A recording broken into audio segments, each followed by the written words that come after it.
What are the positive impacts of this belief that we get from the Quran on a Muslim's life?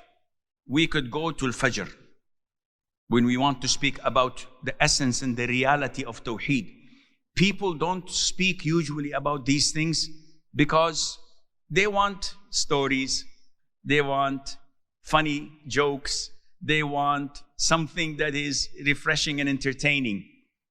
This is your life on earth.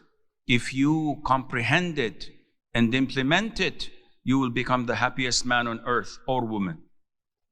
Bi-idhnillahi azza wa jal. So you have to understand the reality of your belief, of your conviction, of your aqeedah, in order to find the sweetness of whatever you're doing. Tawheed. If you implement it well, you get to know Allah. And this is the most important piece of science and knowledge on earth. Science of nuclear weapons is good because it gives you power. Science of making money is good because it makes you rich. Science of medicine is good because it heals people. But science of Allah and knowing His names and attributes, nothing can surpass this. This is why when we say Allahu Akbar, we think of everything other than Allah. We are a big failure, big zero. Ya Sheikh, wallahi, whenever I forgot where I put my keys, I just go into prayer. I remember everything. And the problem is, you ask the Muslims, how many names does Allah have? To 99. MashaAllah, good bagos. And then you tell them, how many names of these 99 names you know? They look down and say, 10. Said, okay, from these 10 names, how many names do you know the meaning of? Whoops, maybe 1 or 2. Do you fear Allah? How do you want to find the sweetness of salat if you don't know the meaning of Allah? How many verses of the Quran do you memorize? I memorize 5 surahs. What are they? Inna a'tainaka al-kawthar, qul huwa Allahu ahad. MashaAllah, tabarakallah. طيب, Allahu samad. What is the meaning of as-samad? Huh? قل هو الله أحد الله الصمد. الصمد, you read this surah every day hundreds of times. What's the meaning of as-samad? This is the name of Allah? Yes, Allahu as-samad. Never thought of it. Ya akhi, fear Allah. You know Manchester United's latest player coming to join them, Umar Marmoush, and how much he's getting paid. And you don't know the names of Allah Azza wa Jal. And then you are proudly saying, oh, I'm a Muslim, I'm a Muslim. Show me.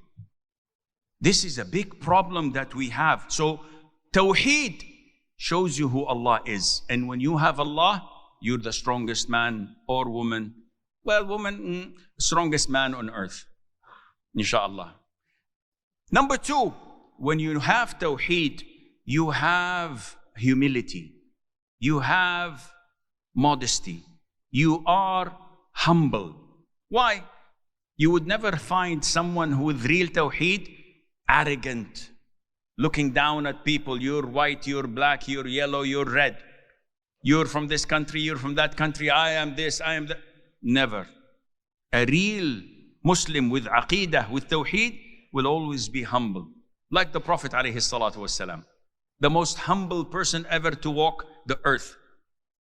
Because a person with Tawheed acknowledges that I am weak, I am vulnerable, I am poor, I am in need for Allah Azza wa Jal. Look at the businessmen. Unfortunately, we used to be in the corporate world.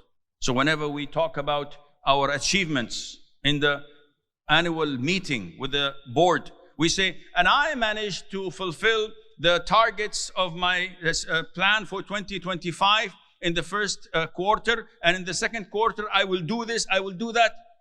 You do nothing. It is Allah. But you're failing to attribute every success you're going through to Allah. And this is a breach of Tawheed.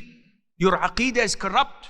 Anything that happens good to you, you attribute it to Allah. وَمَا بِكُم مِّن نِعْمَةٍ فَمِنَ اللَّهِ. Any favor and blessing that you enjoy, this is from Allah.